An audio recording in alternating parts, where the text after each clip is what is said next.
Welcome to the Legendary Backlog, your home of gaming news and all aspects of gaming, retro to current gen. We got you covered. This is episode 2. My name is Brian. You can find me at TryWinBrian on X, and you can also find this podcast at the Legendary Backlog on all podcast apps. My host today is also Brian. Brian, would you like to go ahead and introduce yourself? Hey, everyone. Yes, my name is also Brian, and you can find me on X and Blue Sky at Nostalgic Pixel, and also in the future YouTube channel to see more updates there. Why don't we go ahead and get in what we've been playing this week? Do you want to go ahead and start, Brian? Okay, sure. Yeah, I'd be happy to. In fact, what I've been playing lately these days, again, it just continues to be more in my analog pocket. One neat thing is a new core got released to the public this week, which is IRAM 72, I believe. Anyway, it allows you to play R-Type, Ninja Spirit, and Legend of Hero Toma, and a few other games, and they're a lot of fun. It's like the arcade for IRAM that was like into the 80s, like the late 80s. So anyway, it was a lot of fun. You can play like the original R-Type and R-Type 2, and I played a lot of that. And then, of course, I still like to regularly play California games for the Atari Lynx, the surfing, just to get a few high points. It's fun. I was having really good luck this week. Sometimes it takes me a while to warm up, but I've been doing it so regularly now that it's a lot less warm up. Besides that, I still need to get back to playing Resident Evil 2, the remake, but that's what I've been up to. Yeah, you seem to really enjoy that analog pocket. Yeah, it's a kind of thing that changes over time as the new cores get released. There's been a lot of functionality that's been added since I originally got it a few years ago. So every once in a while, it's nice to check in with it. And it's kind of like the Switch with the dock. I just kind of plug it into the TV, play it there, or pick it up and play it portably. And I tried playing some of the music, the Nano Loop music generation stuff.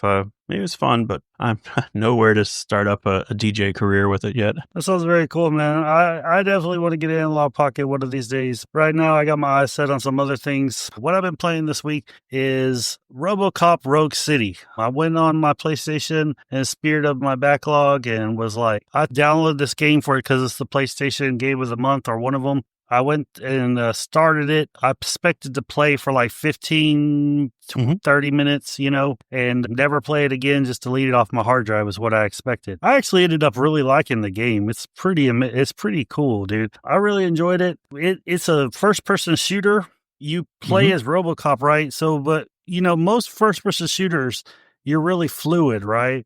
And in this one, they nailed the robotic feeling of being robot. Yeah, very stiff movements and deliberate movements. And then you got all the scanning from being RoboCop, like the enemies scan and stuff like that. And he's got his gun, which is pretty cool. And this game just blew me away at just how deep it got, because I didn't expect much from it at all. I think it's more like right place, right time. It has a talent tree and has tons of talents, and there's all different ways you can go. I ended up being a tanky build. Like I got my health up and I got my armor up real high first. And the number one reason I did that is because when you get your armor to the top, you ricochet bullets, like low class bullets, and you actually kill people with the ricochets, which is awesome. So you just ricochet off you. That's cool. That game, I looked very nostalgic, the people developers were talking about it, were very passionate about like getting it right for the fans that are fans of like the first RoboCop. So it looks like they're trying to like put you right into that setting from that movie,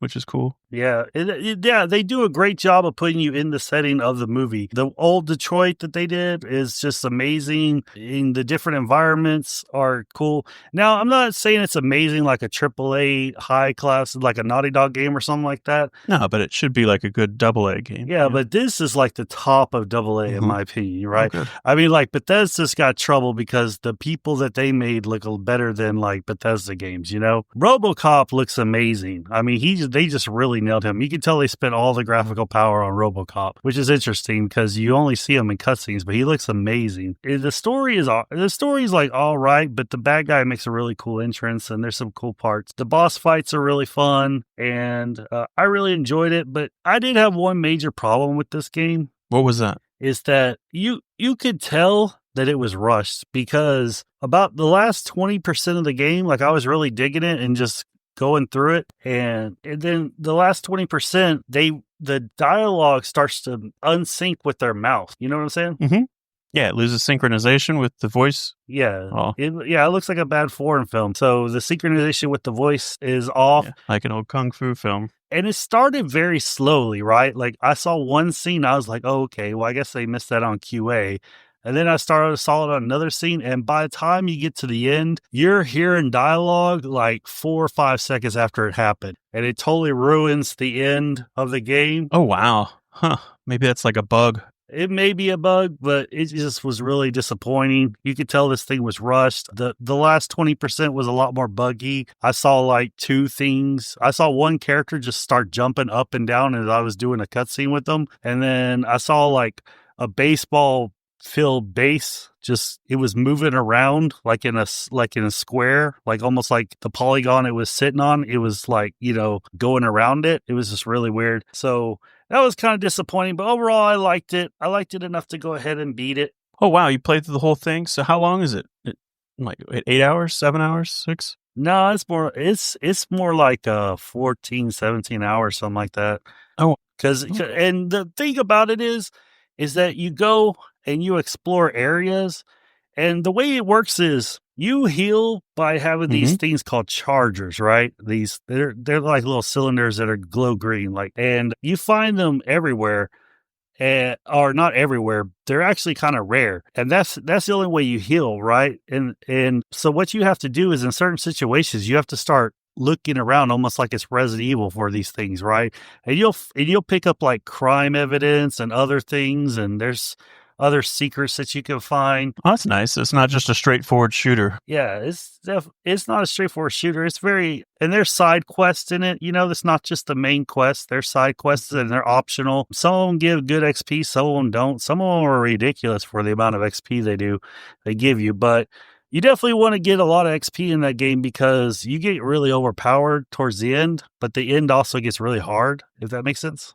Oh, that totally makes sense. Also, one thing is like I really need to get added storage to my PlayStation 5. I really can only juggle like a few games on it now, and there's like games like this are stuff I want to try out, but it's always like a huge decision of deleting something that I'm wanting to currently play or whatnot. Yeah, now that I have my M2 storage, I can't live without it. Yeah, I noticed you've taken full advantage of it from the moment you got it. Yeah, it's still, what's crazy is like for some reason on the PlayStation 5, the 768 gigs or whatever they give you doesn't feel like anything. But when you add just 2 terabytes to it, it seems like that's like all you need. Cause like I still have like 700 gigs left on the M2 storage, but I don't keep everything on it. But, things we play, I keep on it, Yeah, or things you might want to play that showed up in like the PlayStation Plus for the month. Yeah. Like this PlayStation Plus, I already played Friday 13th, which was one of the games. And then the other game, the Digimon game, I'm not even interested in.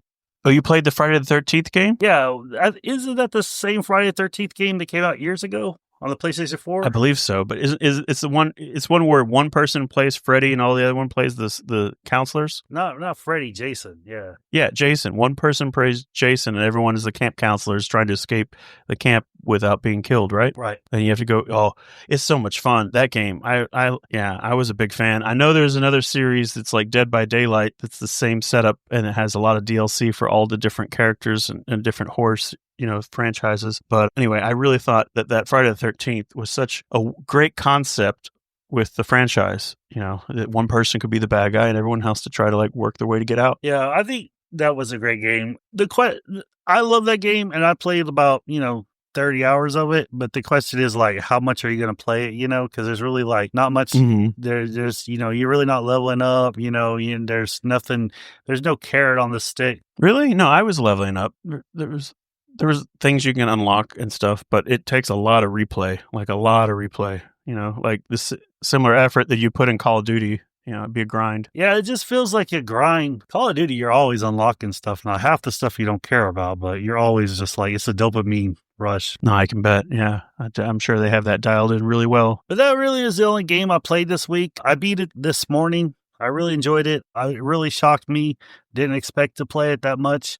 But it's just so relaxing playing. It's not one of those like, where you have to like sit there and just move the joysticks like a nonstop. It's real because RoboCop, he can't even run, he can't even jump, and he can't even walk up steps in this game. But what he can do is fall down like 3 stories, like with no problem. So it's Oh, he can just hurl himself off a building and just be no problem yeah, getting it's up. pretty badass when they do that, but they don't do that often. That's interesting. He can't do stairs. That was kind of a principal feature in the first movie that he was able to use stairs. Okay, let me paraphrase. He could do stairs because that would break the game if he couldn't.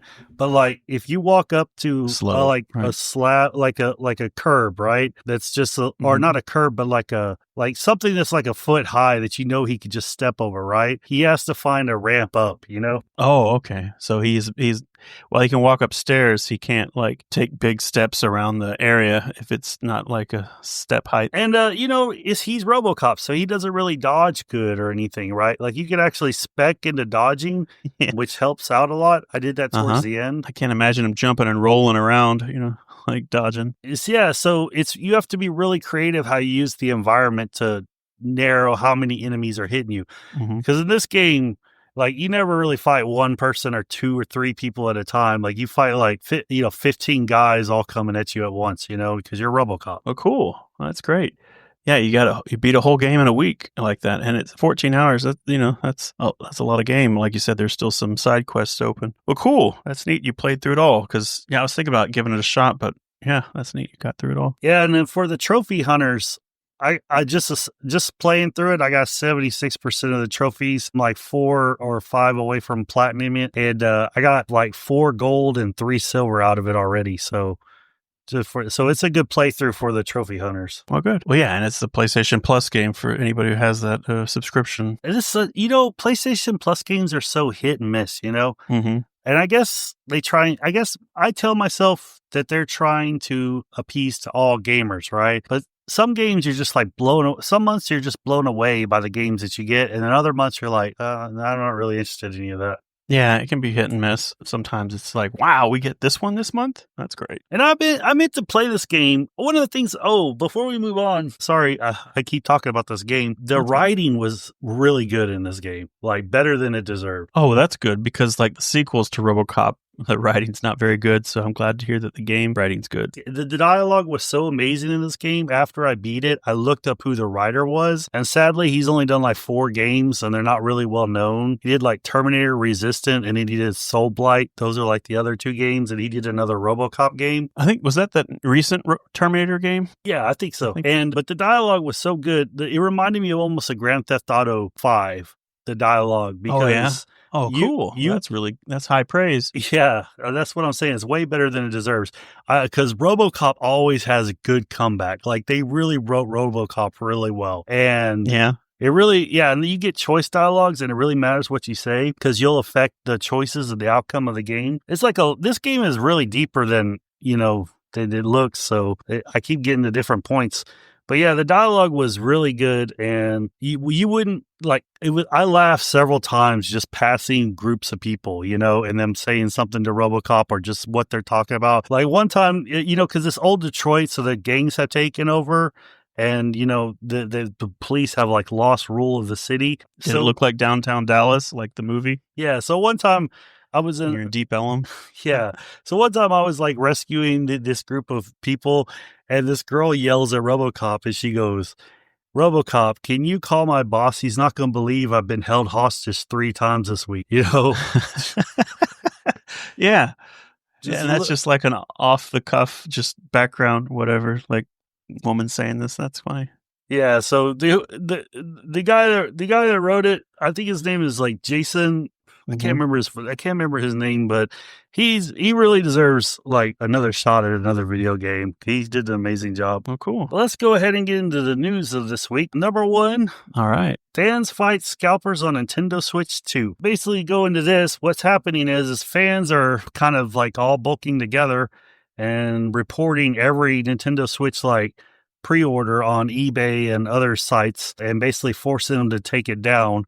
The reason why they're able to take it down is because there's a rule saying that on eBay, at least, that you have to be able to ship the item within 40 days, and you have to, what is it? You have to ship the item in 40 days, and you have to say it's a pre-order, not a sell. So a lot of them are getting taken down, and it's just like the first time that like they're actually having success doing this with scalpers. But at the end of the day, though, that's good. It's still going to probably hit eBay when the system comes out, and there's nothing you can really do about it. And pre-orders aren't even out, much less in America. I know Europe is getting pre-orders, so people are trying to figure out how to get them that way. But yeah, with the pre-orders not even out in the US and Canada right now, it's good that they're trying to clamp down on the scalpers. Yeah. I wanted to get your thoughts, what you kind of thought about that as far as like, is it going to make a dent? Is it going to do anything? Is it going to maybe raise to or more attention to the scalper issue with consoles? Or do you think it's just going to go on like normal but the people are giving it a good try? Well, I think I remember hearing like one of the provisions Nintendo was wanting to do with the pre-orders to prevent scalpers is you had to verify like your Nintendo online account, and you had to show that you've had or have like an active Nintendo online subscription account that's been like a year old or so that that you're not like, you didn't just create your Nintendo online account to scalp the Switch 2. But at the same time, the fact that like they're offering like free online till March, and at the same time pre-orders have to show that they already have the subscription, it's not really, I mean, it's nice they're offering it for free, but not if you're already paying for it. So but I can see they're, it looks like they're trying to do something. But since this, the pre-orders aren't in America yet, it's hard to say what it's going to look like. Yeah, because they hadn't started. But I think they're trying, and the fact that the fans are trying to like cut down on it, we'll see. June's not very far away, but there's a lot that could happen between now and then. I had a guy lie to me at the gas station this week. He had a Zelda shirt on, and I complimented on him, and I started talking to him. He told me he had a Switch 2 pre-ordered, and I was like, nope, sir. Not yet. Maybe he's one of the guys that bought it from a scalper on eBay. Maybe. Yeah, I think it's good that people are trying. How much effect it's going to have, I don't know. But a good fight's worth fighting, right? So it's better to make it harder for scalpers than it is easier, for sure. Exactly. You know what I think? I personally, if I was Nintendo, I would give the pre-order chance to like the first like 3-year people the first people that signed up for Nintendo Online in the first 3 years, and then I would go like next after that. You know what I'm saying? Have like a seniority system for pre-orders? Yeah, exactly. That way, you're not just getting scalpers, So yeah, I mean, they could take it even a step further and look at your Nintendo points and see how many games you've registered to your account to like see how serious you were if they wanted to do that. But I have a question. I've only heard of Nintendo talking about pre-orders, and not having pre-orders, but are like other outlets that are going to be getting it, like I guess like Best Buy, Amazon, and GameStop. Are they doing pre-orders? Not yet. Okay, not yet. No, not that I've seen news wise, anyways. Mm-hmm. The other only thing I've seen lately with scalpers and stuff is like limited run games and stuff. Like the way Limited Run has handled it has changed with their pre-order system, has really cut down on scalpers. It's just the moment it's no longer available, like boom, scalpers just got it. And it's a pre-order thing. So it's like they don't have it. They may not have it for a year before they mail it to you. So I don't know.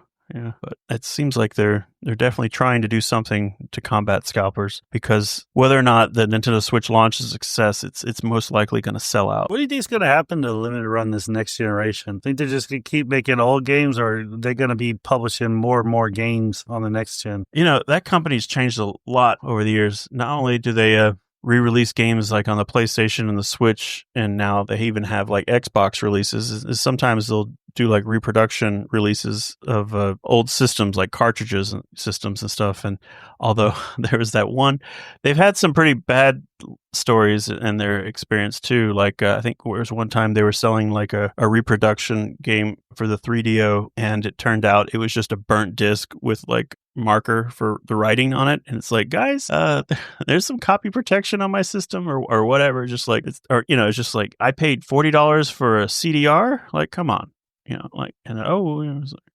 so they've had theirs, but I think like I said, they moved into more publishing again, which is not too far off the original company, because the original company is that guy made a game for the PSP or the Vita, and then like he wanted to release it and no one was going to publish it, so he self-published, and that's where he started limit, and then he started publishing other people's games, and that started Limited Run. So if Limited Run is now publishing their own games again, it's kind of full circle. Next item on the news list is Marathon, the new Sony live service game that needs to be a hit by Bungie.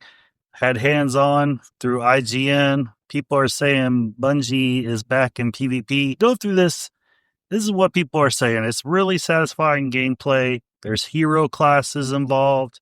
The AI seems pretty hard, so it's not an easy thing to run through. The world they built, the style and levels of enemies, to me, I personally don't really like it that much, but it's unique. It just doesn't it's not my jam as far as the world they built. But I really like the artisticness of it. But yeah, but a lot of people seem to really like that, though. Yeah, my experience with Marathon goes back on the original Mac releases and stuff, and I had fun playing them, and even did a few Mac LAN parties playing, Marathon. It was always a very colorful first-person shooter. While it was competing with like Doom and everything, it was just at that time a lot of people were making them, and then of course Bungie ended up making Halo, but at first Halo looked like it was going to be a future Marathon, but it kept changing more and more that, it kind of became its own thing. And while Halo was going to be originally a Mac release and they were largely a Mac producer, now they're coming out with this, and I don't think there's a Mac version, but that's all right, I guess. It's always been a colorful game, so it's neat to see this new, Marathon is also going to keep that, where there's a lot of bright colors and everything. So it definitely is trying to capture its style that it had. It's a very unique style. The worlds look pretty cool. The robots looks, unique. Everything looks really unique. Like when you look at it, it's like that's Marathon. But yeah, I just the color palette doesn't work for me. I know it's going to work for a lot of people, and it's going to in everything. But what might work for me is everybody's saying it's got really satisfying gunplay. And it's really, they say, the quote from IGN was basically only like certain studios could do, Activision with Call of Duty or Bungie with Halo. Oh yeah, Bungie is great with gunplay. Like that was the best part for me with Destiny and stuff, and with Halo is like Destiny. It wasn't the problem of the gunplay for me. It was just the redundancy or repetition for me. And at first it seemed like I had to do so much work to get into raiding, and then when I probably could do raiding, I was at that time already exhausted from it. But I have a hard time. I like playing story-based games, and the ones like that, it's hard to stay hooked for long for me on that. I can, maybe go a few months, but I'm not the guy that plays a game year round like that. What do you think about the fact it has hero classes? Isn't that similar to like Overwatch type of deal where people are hero classes? Yeah, it's going to be it's going to be up to 18 people in groups of 3. So you would have ideal like 6 groups, and then is it everyone for themselves, or do you control 3 or multiple people, like any kind of RTS? You can't kill your own team, so it's beneficial to work together. But I think that's going to be a problem personally. I think the idea of having 18 people broken up into groups of 3 is going to make people that have a really tight gaming, like bros that have been playing Call of Duty together for years. Those people are just going to run over people, because one of the things that we haven't mentioned yet is that you get to keep your loot when you teleport out and go back in with it. So it gets to this situation where it's the rich get richer and the poor get poorer, because when you start and you go up against teams that are really loaded, you're just going to get wiped out. Oh, so it's going to end up with a lot of uneven online play? Yeah, a lot of uneven online play. And I think that's going to be a real problem. And also they're doing like a closed alpha this month, right? That I don't know about an alpha, but they're doing... I thought I read somewhere like April 25th, they're doing a closed alpha, and I'm not sure how you get in, or if it's invite only, I don't know. It's probably invite only if it's an alpha. Beta could be possibly everybody. Well, they said it was closed, so it seemed like, okay, yeah. But one of the things that supposedly fixes that is there's these vendors, so if you go in and get a little bit of currency, you could start to buy stuff and go out there a little bit more loaded, but you're still going to get wiped by people who have just been farming people. So that's a little frustrating to the player base right now, or the people that touched it. And then the other thing about it is they're going to have seasons with gear reset, like Diablo, like basically where your character just... Oh, like kind of like WoW, where they have different phases? with different higher item gear comes out every time. Well, this is more like they stripped you of everything. Oh, okay. So yeah, wow. So they strip everybody from everything. So it's not like you're going into the next phase of WoW with Bis from the first phase versus somebody that just hit the max level. This is like you're ripping away everything. So I don't know. Some people really enjoy So that. each season just resets, huh? Yeah. Like, Each season resets. So that's got to be hard to put all that work into a character and just watch it reset, you know? But it gives you that. well, I could see you put all that hard work into it and then it resets and then you just stop playing the game. Yeah, exactly. That's a high possibility for them. It's coming to PC and PS5 simultaneously, so that'll be good. And I think it's also coming to the Xbox. And this is the first like Sony Bungie game, right? Yeah, this is the first Bungie game that's released under Sony. After Sony bought Bungie for $3.1 billion and how Destiny 2 went down at the end and everything, Bungie really needs a win. There's been some executive board fighting and stuff like that, and Sony took over some positions and they just really need a win. Well, good. I don't know. I'm interested to see how it comes out, but I do know I look at like the early release video stuff with a grain of salt because I always remember like when Halo 3 came out on the Xbox and it got like that big cat helmet Legendary Edition. It came with a really cool making behind the scenes disc. It was like like a DVD video or whatever showing like the developer diary. And about at that time, like they needed a preview trailer or something for E3, and they made the technology preview trailer or whatever for E3, but they made the trailer, but they didn't like record footage of a level they'd already made. They actually just put a lot of effort just to make the trailer and still didn't have like any of the game done. They were still working out the technology. So it was like the last years where they actually like put all the technology together and built the levels. So it was so when they show this, it's like, okay, it's neat looking and that's neat, but yeah, until there's something you can play, it could be anything from there. I'm looking forward to trying it. Are you looking forward to trying it out? Yeah, if there's like a open beta or anything, I'll definitely take a look at it. Or if it shows up on PlayStation Plus, I didn't like the attachments. They keep using the words premium game. Like, okay, premium game. I hear you. So you're saying how much you want to charge for it? Mm-hmm. Okay. Yeah, I mean, I'm going to try it. To be honest with you, I'm trying to stick away from live service games right now because that seems to be the ones I get hooked to, and they suck away your life. It makes it hard to play other games. Yeah, I only have one game like that ever did it, but that was World of Warcraft. So I don't want any game that's competing with that. Exactly.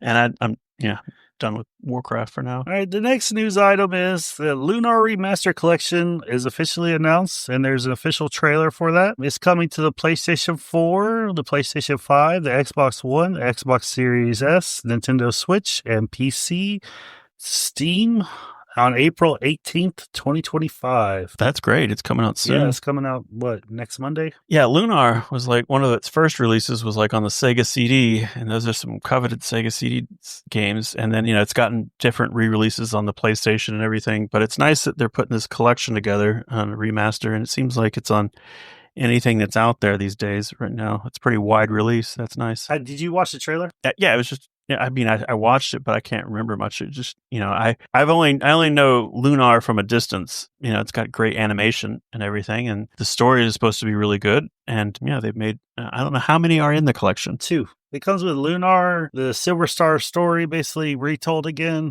What is it? Lunar Eternal Blue. I never beat Lunar Eternal Blue. I got pretty far in it, but I did beat the first one. I can't wait to play these. I just got to have this collection. And I'm wondering, are you going to give this a try now, 20 years later? Probably after not. The PlayStation release? And there was how many years before, since the Sega CD release? What's the combat like in Lunar? It's like you know what? This would be a good starting RPG for you if you want to get into RPGs, because it's like the old school, like menu base, so you don't have to worry. Turn based, right? So you don't have to worry about like being super fast or anything in that game. Yeah, reflexes wise, sure, but I don't know. I have such a lack of knowledge of playing turn based games that in order to get into it, I'd have to have like someone hanging out on the couch telling me what button to press for the first like 4 hours. Understood. It looks pretty. How much do we know how much it's going to cost? Like a $70 game, or? So the price is going to be $49.99. Okay, so yeah, that's not bad. You said you're wanting to play this, right? Yes, I cannot wait to play it. What system would you want to get it for? PlayStation 5, maybe Switch.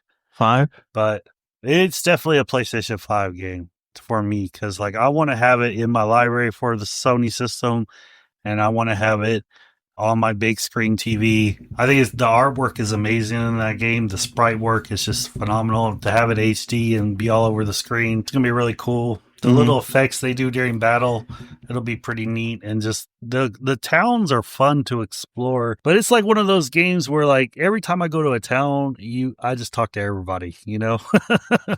So it takes time to play those games. Oh, sure. Yeah, I can understand that. Just even poorly playing Zelda 2, I learned to talk to everybody.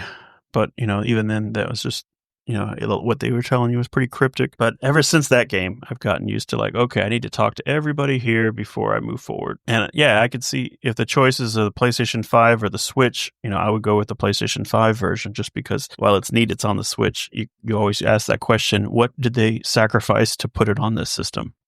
Okay, I'm just going to be honest. I'm going to buy it new on the PlayStation 5 and probably buy it on sale on the Switch.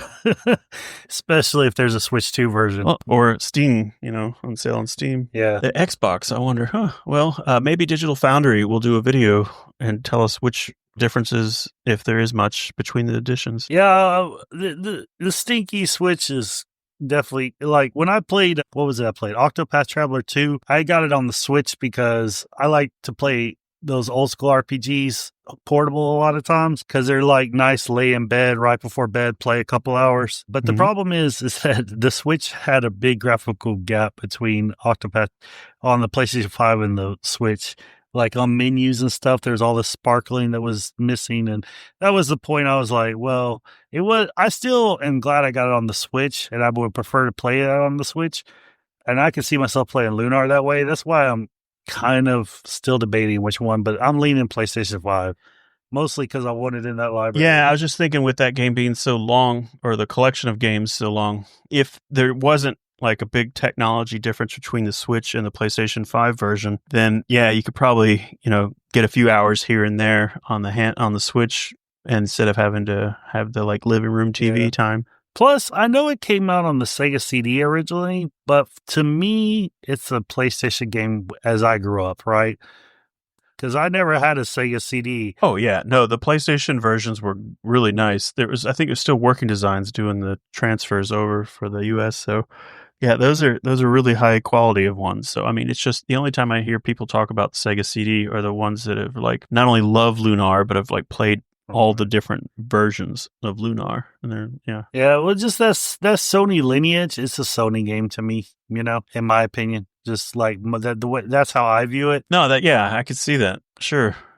Even though now today it's on everything that exists, but it feels like a PlayStation 1 franchise that's grown up with you.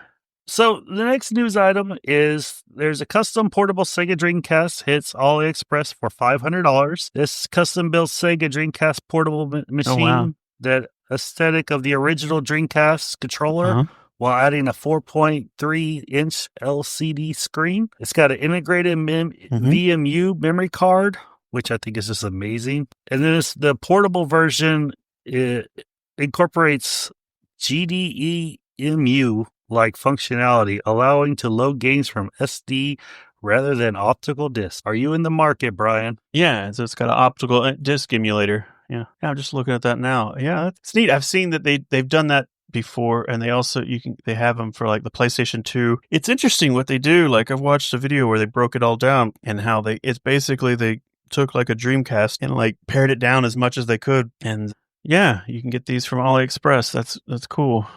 Portable, pretty bulky, but it's what it is. It's a portable Dreamcast in 2025 with all the trappings. That's pretty neat. And yeah, that's for $500. Are you in the market for one? Or are you gonna wait for the dock? No, I think my next step for like Dreamcast hardware would just be to get the optical emulator for my existing Dreamcast first, probably before I go for a portable. It's pretty cool. I have my one friend Arthur. I know he loved the Dreamcast so much, he got the logo tattooed on him. So he's a real big Dreamcast fan. I have to send this his way, and I'm curious if he would pull the trigger on it, because he might actually be the right customer for this. I just wonder why it's not the Sega Saturn. Well, I've seen Sega Saturns on AliExpress. What they've been doing with those lately is Same thing with the optical drive emulator, but they're actually, some people are upset about it because they're taking actual Saturn hardware, ripping out all the guts, putting a new case on it, and taking the drive out, and then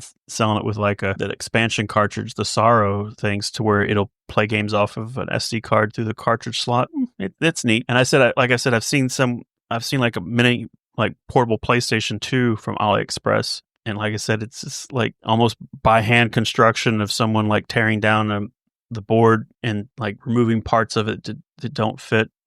But instead of it being like a one-off, they're selling it, on AliExpress. It's kind of neat. But yeah, I'm not going to pull the trigger on this, but still want to look at an optical drive emulator. I think the best thing is it's got an integrated VMU card.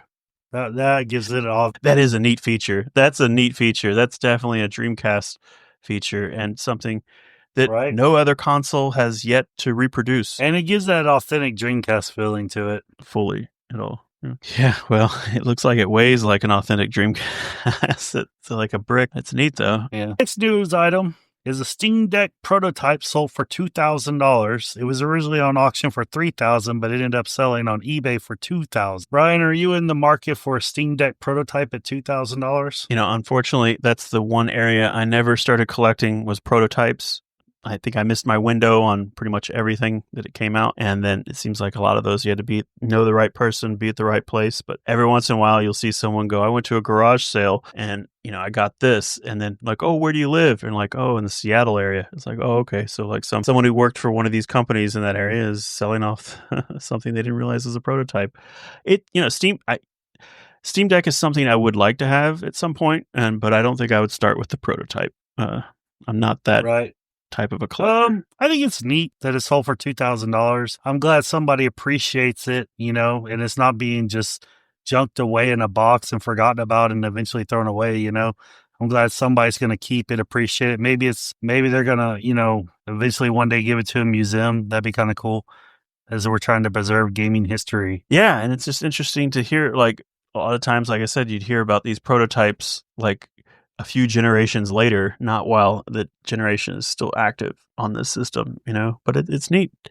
Sounds like someone's appreciating it, and it's not like one of these ridiculous auctions for like the original Super Mario Brothers in the box for like $500,000. It's realistic. So now let's move on to our segment of talking about a 5-year-old game, or a 5-year or older game. Today we're going to be talking about Hang On. It was originally released on the arcade in 1985 and later ported to the Master System. It was the first arcade game to use 16-bit graphics, the highest grossing video game of 1985 in the United States, and in 1986 it was both the United States and Japan the highest grossing video game. Hang On, the second game. Hang On was developed by Yu Suzuki. His first game was 1984 Championship Boxing, but this is really interesting. He went on to create Virtual Fighter, the first 3D fighting, and Shimu for the Dreamcast. He's an interesting developer. He's kind of been everywhere. Yu Suzuki? Oh, he's a legend at Sega. He's made tons of really great games over there, Yu Suzuki. But also, I think you hear a lot of him too about when they talk about it is like the music. So I think he also did like a lot of music composing as well. He's a big deal over there. He's like the Miyamoto in a way. Yeah, he created cutting edge technology. Yeah, Shimu was a big leap at the time. Right. Well, let's talk about what a leap Hang On was. It was the first 16-bit arcade game. And it looks fantastic today. I was playing the arcade version, it looks like a 16-bit game, and it looks, like Sega was on fire at the arcade. They were coming out with home ports and stuff, but like you said, it's the number one grossing game of that year, and then the year after. It was a cool thing, and their arcade games or their racing games and stuff. This was a really cool cabinet, and a lot of there was different ones that stand up, but the one that was really cool was the one that was just a full-on motorcycle with a little CRT right where the handlebars are, and you're leaning it left and leaning it right. I remember that was a lot of fun to play at the arcade. It was, and that's another one of those technology leaps, because this being 16-bit graphics and having the whole arcade with the motorcycle led to a whole racing revolution in the 80s and early 90s, all the way up. Yeah, and they were really trying to push 3D without having a full grasp of 3D, but where they were scaling graphics and everything to get and having the road go up and down and not just left and right to simulate some sort of 3D effect through scaling that they were really trying. And like I said, with the arcade things, I remember my dad, like, I couldn't get him to sit down and play on the Nintendo or Super Nintendo or Genesis at home, but like take him to the arcade and he's all about those driving games or any game that like gives you an experience like that where you're on with a steering wheel or just like moving around like that you can't like, do with a controller at home. But it's such a fun game regardless. It like I was, playing, like you said, it came out on the Master System that same year. And while it was the first 16-bit arcade game, and it was on the 8-bit, it's a really solid port. It looks great and plays really fun. I just don't have a wheel was there a wheel for the Master System? That I do not know, but I do know this. I had the Sega Master System port, and it was one of the first games we got for our Master System. And I thought this game was the hardest game in the world, and I could not stand it. And I put it away for like 3 months. And then later on, I was tired of all the games that we had. I started playing this, and it forced me to figure it out. And finally, I figured out, this is before the internet, you could just look things up. I finally figured out the gear shifting in it. And once I figured that out, I started to get kind of good at the game. And I got to the point where I could run through the levels and it like never ended because it's only 5 levels and then it recycles, right? And then it just, you just keep racking up points. So it's Yeah, it's one of those games. If you reach the checkpoint, you can continue playing. But if you make too many mistakes, you don't make the checkpoint and it's over. Similar to like Outrun, which once I understood that when I'm going back and playing it, it made it a lot simpler to understand.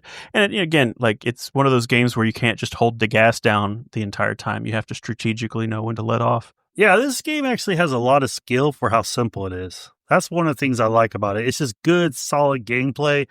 I know nowadays looking at Hang On, it looks pretty old, but the skill and the gameplay is just really a fun because it gets you those moments where you're like, oh my gosh, I almost hit that guy, or oh, I almost hit that, or oh man, I hit him, and your life is over, or not your life is over, but you start to lose time and eventually it runs out of time. Yeah, it's a beautiful game though. Like you said, 16-bit graphics, you could tell because I even was checking out like Super Hang On and then like checking out, and Super Hang On is very much like Hang On. While it came out like a couple years later, they didn't. It's not like Super Mario Brothers 2 where they decided to just change the formula. It plays exactly like Hang On, just with a couple of updates. And it came out on the Genesis, which was 16-bit, and that looks great. But yeah, it holds up. But like you said, simple mechanics, but it's mastering it is the skill. And you could play this game.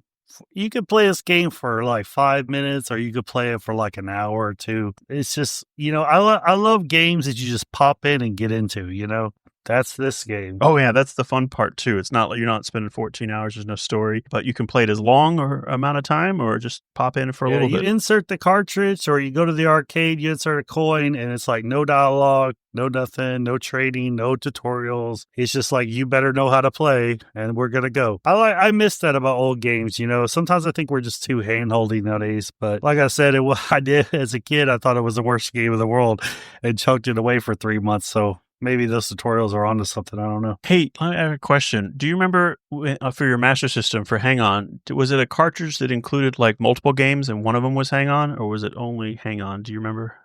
Mine was my Hang On was only Hang On. Okay.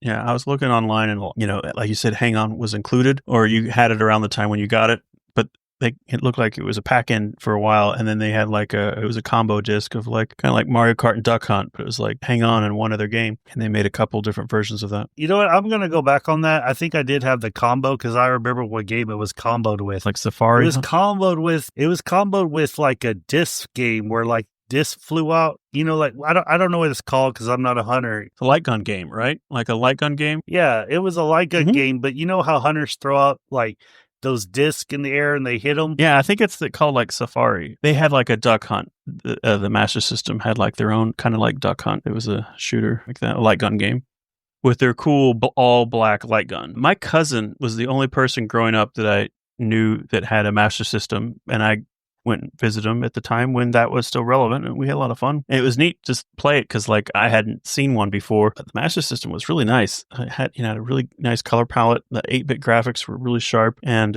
like you said, Sega had a lot of arcade games in the fire, and they were really good at porting them over to the console. The Master System was amazing. Like, people just didn't know back then, like, how amazing the Master System was. It was just laughed at for like a long time, but I was sitting there playing like, Hang On it, Phantasy Star, a bunch of games, but like, it's just amazing.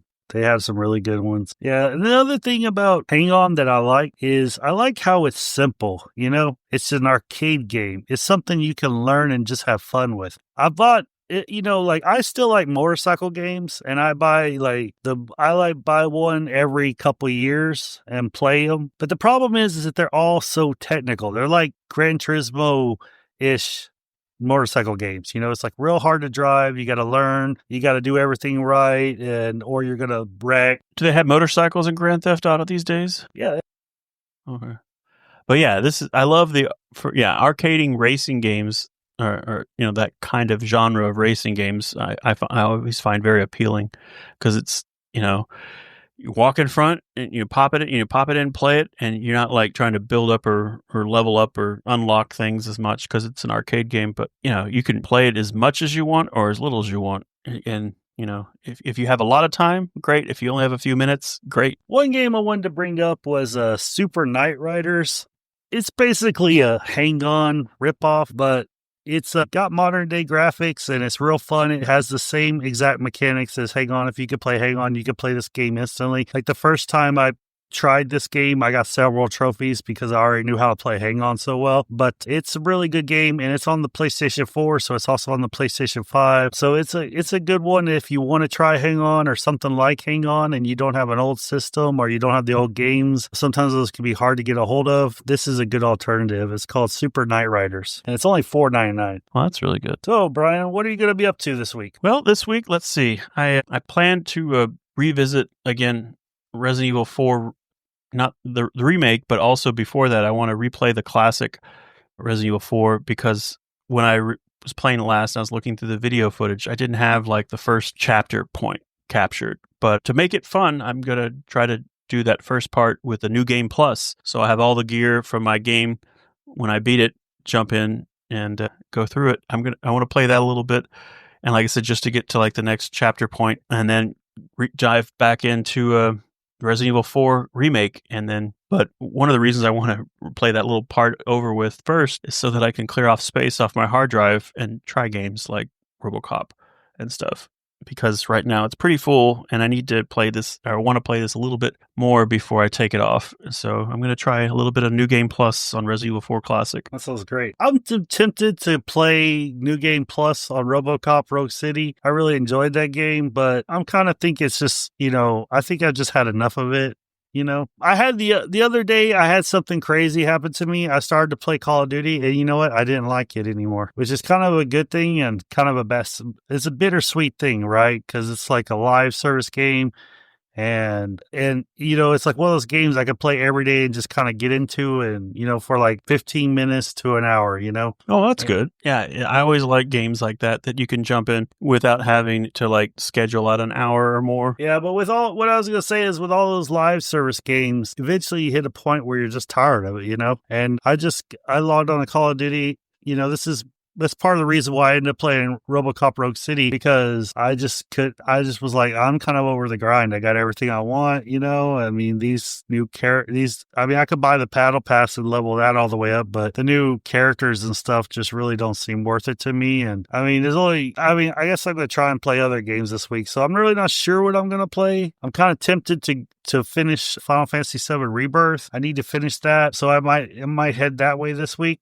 Where can people find you, Brian? Yeah, again, thanks there. Yeah, people can find me. I'll be posting on my social media with X and Blue Sky, and then Instagram, and that's where you can find me.